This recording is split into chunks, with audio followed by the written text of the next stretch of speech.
Broadcasting from Hollywood, California, it's Grant's Rants, Hollywood Talk. In part one of the Love It, Hate It panel, we're looking at OC Housewives, Gina's legal status, and Vicki Gunvalson's part-time status. Ariana Grande's fifth studio album drops, and the Grammys struggle to appeal to everyone. Part one starts right now.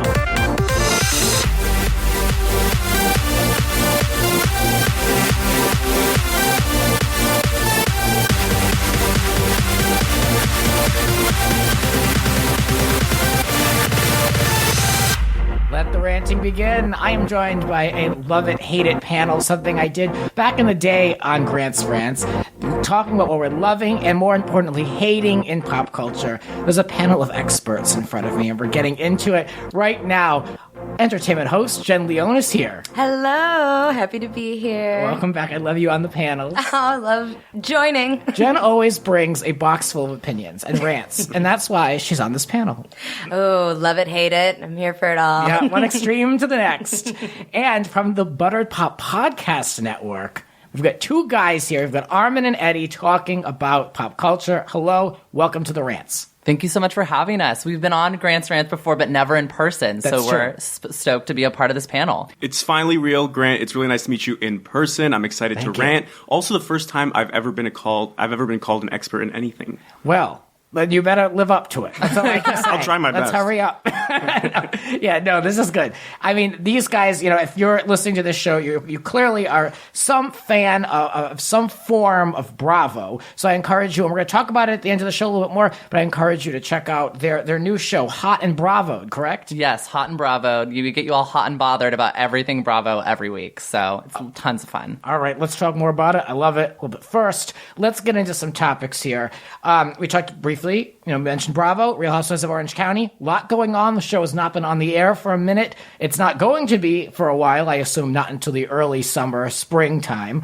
But new-ish housewife Gina has been pulled over twice within a week. I was going to talk about this on the last episode and thought it was perhaps too minor. But now that it's a second time in 6 days, I was like, what's happening? First a DUI, now being caught on the cell phone. What happened?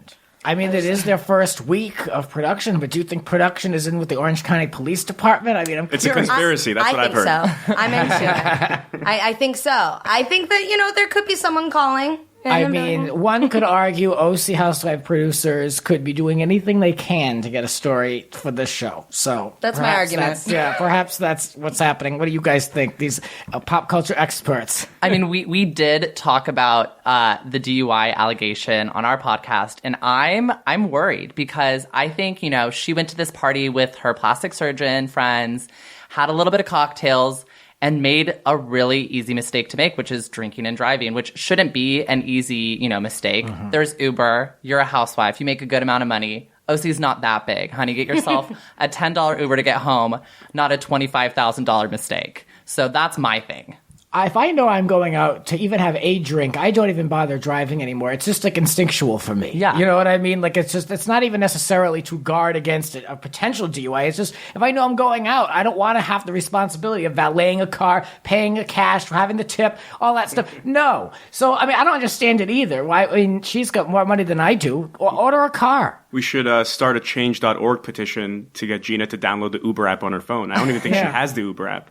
It's simple. I know. Come on. Just order an Uber. Or she should get a private driver if she thinks Uber is a little too low class for her, I wonder if she'll say it's because she's from New York. We had to hear that a lot last season. There's a disconnect, apparently, I guess.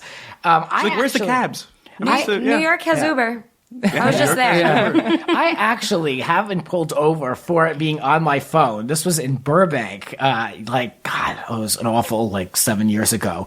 And I was, on the phone and I was having a really bad evening, long story short, and I was texting, I think my mom, and then some bike cop pulled me over and got a ticket for it. Stop it. And then he got all over me because I had Rhode Island license plates. So it turned into a huge snowball mess. Total mess. And so when I read this story, it took me back to that time of getting that knock on my window when I was looking at my phone. And this really happens. I don't know what it is, but it happens, and it's not cool. Is it more embarrassing to get pulled over by a bike cop than by a regular especially cop? in downtown Burbank. God. So yeah, I could relate, and only in the fact that I was pulled over for being on my phone. Which now, I mean, who is it? Who isn't on there? I don't get it. That's what I'm saying.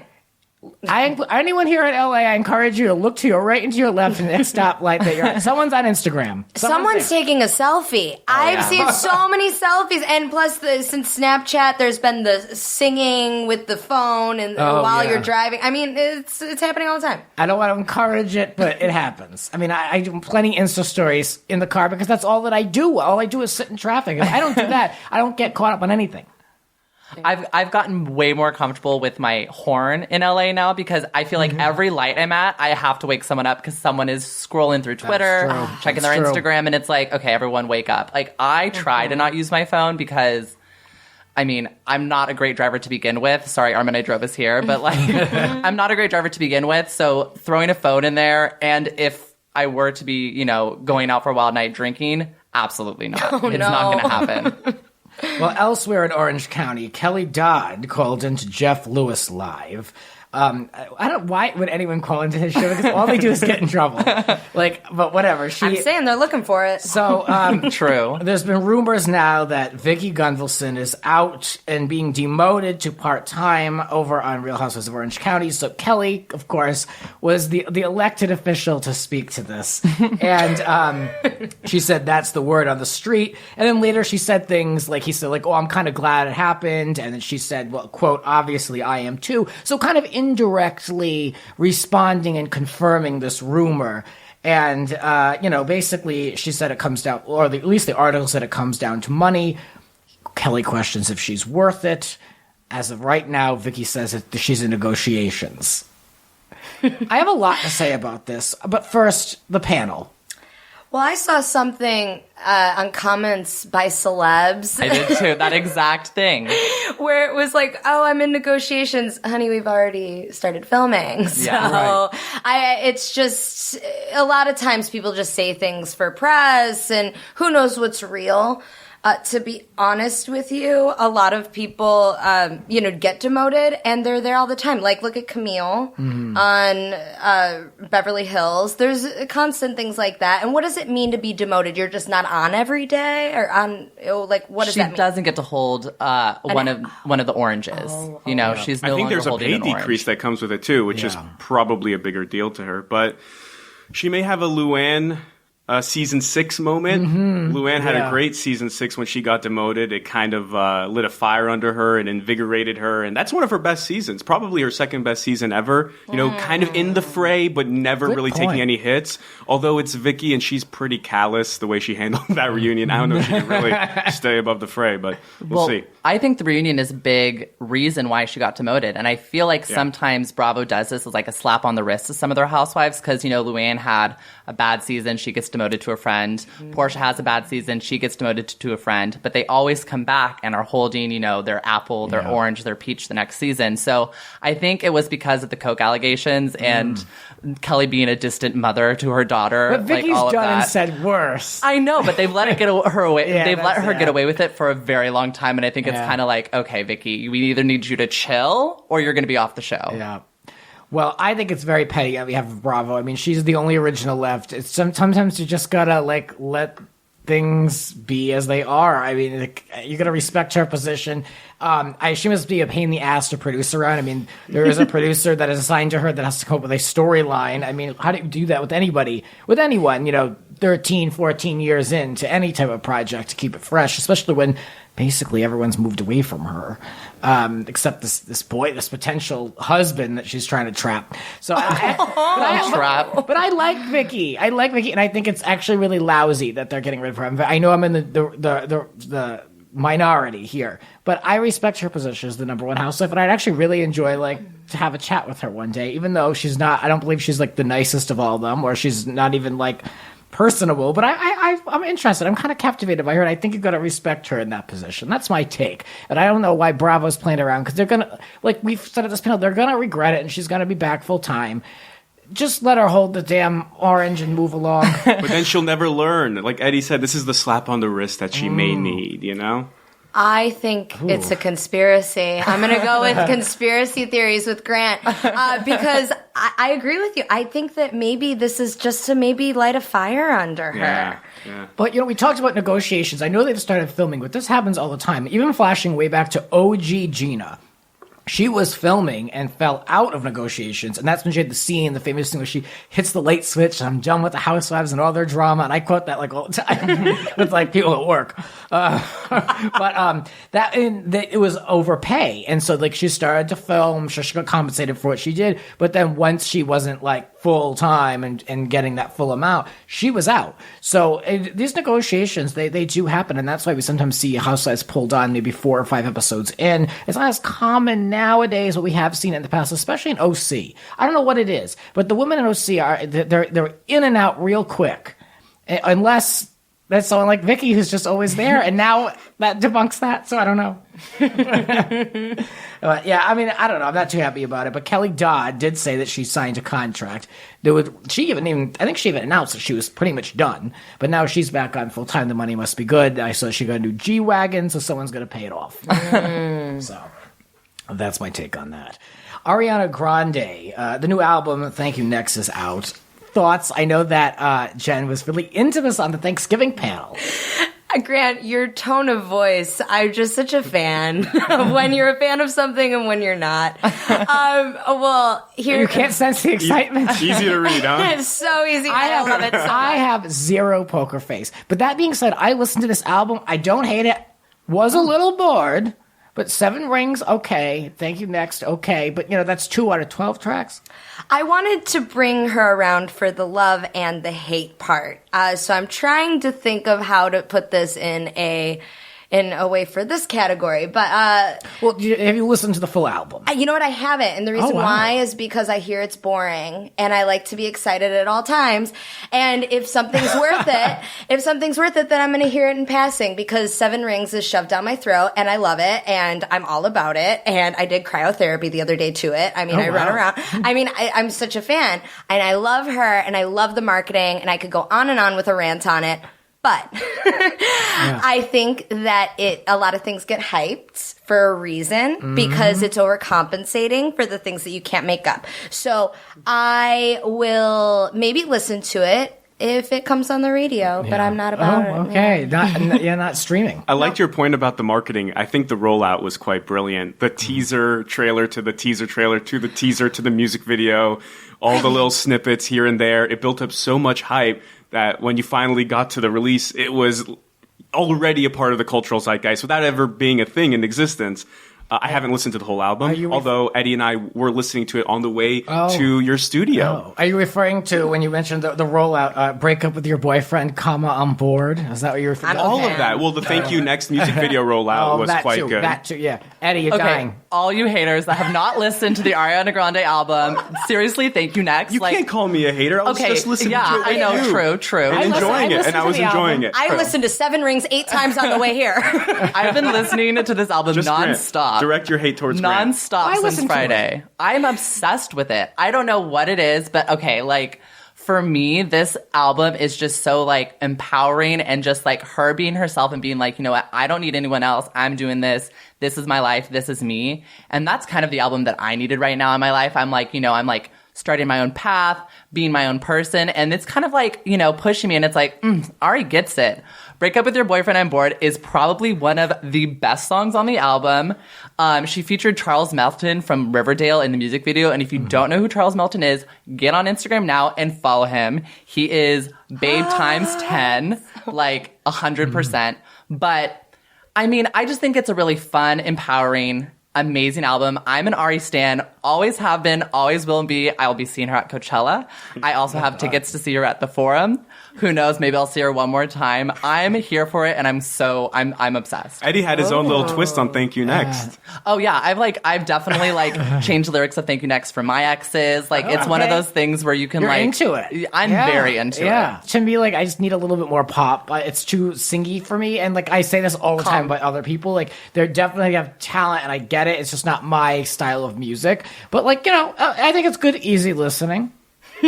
So, I say that truthfully, but that's fine. So this is our 5th studio album, and I really will give them some credit.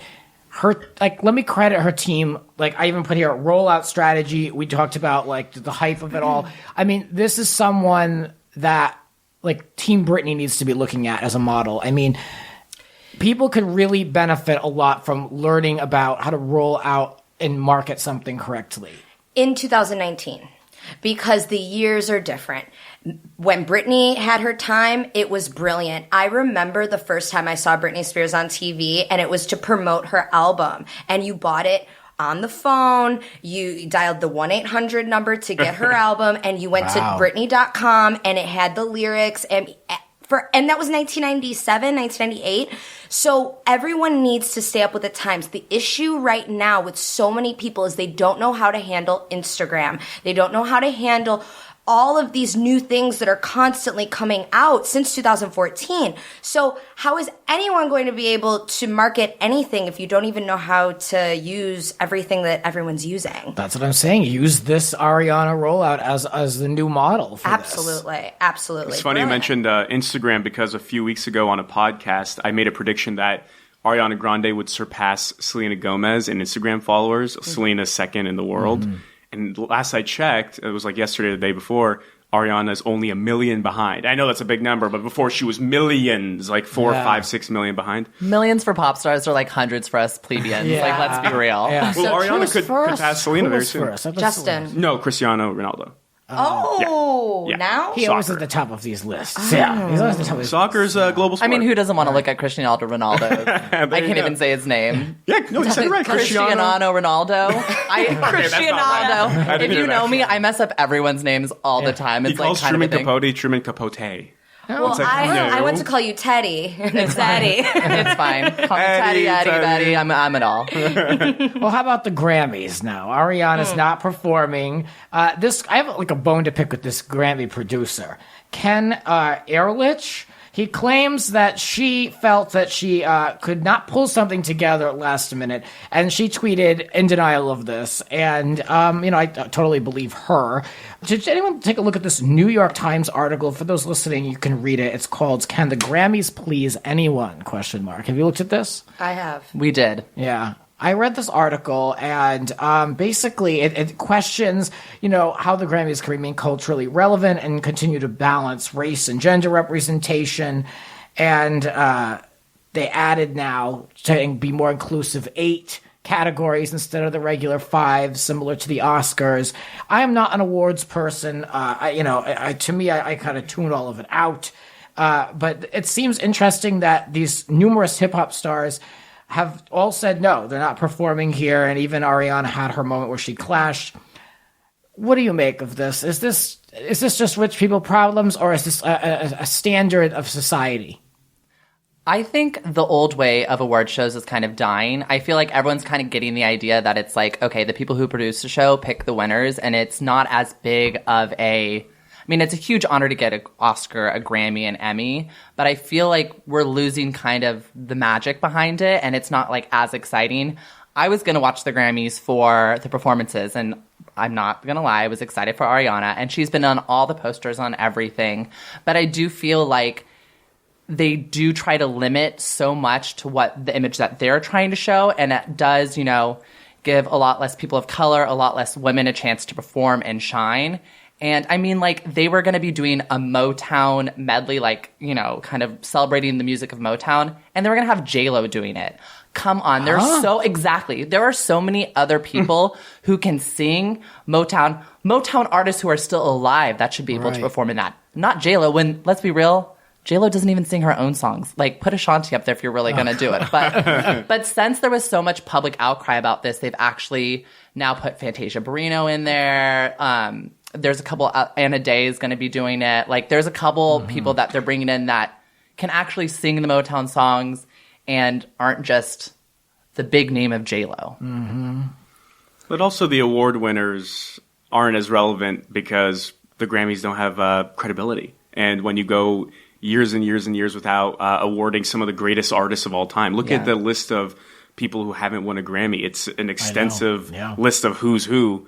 And recently, for me, when the Grammys weren't acknowledging Kendrick Lamar, and Macklemore won over Kendrick Lamar, And it's like, well, this is the best artist today. And how can you have credibility as an award show when you're not awarding the best artist? And I think now with how much interconnectivity we have, that seeps into the culture a lot more. So I think if you want to be a viable awards show, you have to have some semblance of credibility. Like Eddie said in the beginning, there's something, I don't know if it's as nefarious as you said it, like the producers are going to pick the winners, but definitely the people voting aren't representative of who's consuming the content. So you need a diverse voting block like the Oscars has tried to do recently. And you need people who are actually consuming all of this music and making good judgment calls. Right. Not people who just heard Macklemore on the radio. Yeah. Like the Grammys added like 900. They had 900 applicants or reached out to 900 people to join the voting pool, and only 25% of them accepted. So like, what is that? Is that something that we should be patting them on the back for? I mean, who cares? Like, I don't know. To me, I don't know. It's. I know it's kind of a bigger problem, and award shows have their own problems they're dealing with. But like, I'm really not that invested if Kendrick Lamar gets a Grammy or not. I'm not going to watch them anyway. That's me. Is that bad? No, I understand. Yeah, I'm someone who's always been about award shows and the carpets, and it made me want to be who I am now. I just grew up with it, and I stopped watching maybe about 7 or so years ago because it just didn't match up with what we're consuming now. And maybe, I agree with both of you on all of it. And I think that it's just the big heads at the top, the older people looking down, and they're like, all right, so we heard this guy on the radio before, we'll just throw him in. It's just, it's not credible. I don't know how to say this without saying ageist, but this guy Ken, I looked him up. He's north of 75, and shocker. I just think that it's time to get somebody new. He's the producer of the shows. He's kind of that final say, and he's the one. Like if you put someone in who was perhaps younger, you could still have that balance of respect for the old and the new, but you would have a more finger on the pulse of what's happening now. And it's just like, this is the world we live in. There's two generations that are clashing hard right now.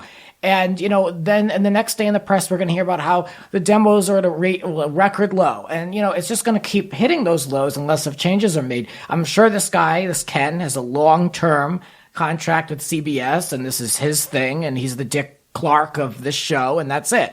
But, it's CBS is going to have to make some hard decisions if they want this to be as, like, loud and in everyone's faces like MTV Video Music Awards were. I don't know. Maybe that's not their goal, but they've got a lot of bad press this year. Yeah, hire a production assistant who's under 23, maybe knows what's going on, has an Instagram account. But I think that it's difficult for the music industry in general to get out there at all. You could be so talented and never see the radio or anything, so even when you get to this level, it's still difficult. It's just a never-ending crash of waves. I don't think they'll ever be able to please everyone. No, never. I really don't. That's true. Yeah. Even the Oscars, which is considered prestigious, they make massive mistakes all the time. And ultimately, whether you win an Oscar or a Grammy or an Emmy, the Golden Globes is trash, like definitively. And actually, so is the Grammys. But even if you win an Oscars, it doesn't mean your film will stand the test of time. No, that's true. And, the idea is that it does, but right. Well, maybe because it won back in Gone with the Wind won in 1938 because it was the first one with the black woman, and it was all monumental back in over 50 years ago. But now, Gone with the Wind has stood the test of time. Yes, it has. That's why I'm saying that's what I'm saying. Back then, these things had more prestige behind them. Yeah, they were brilliant, and people couldn't just randomly make That's movies. The difference now, and I don't want to get into this too heavily, but now it's all such politics around these campaigns that you're really being told what is great, and you're being marketed. This is so prolific, and this is a film before its time. But is it?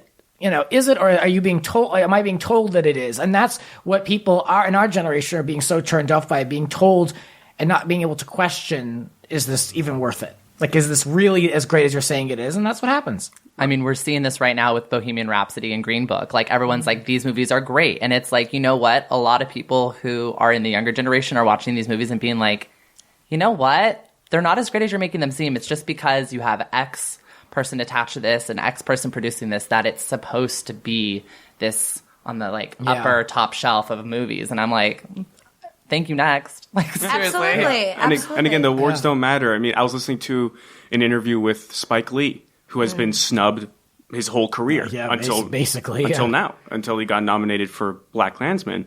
But think about Do the Right Thing.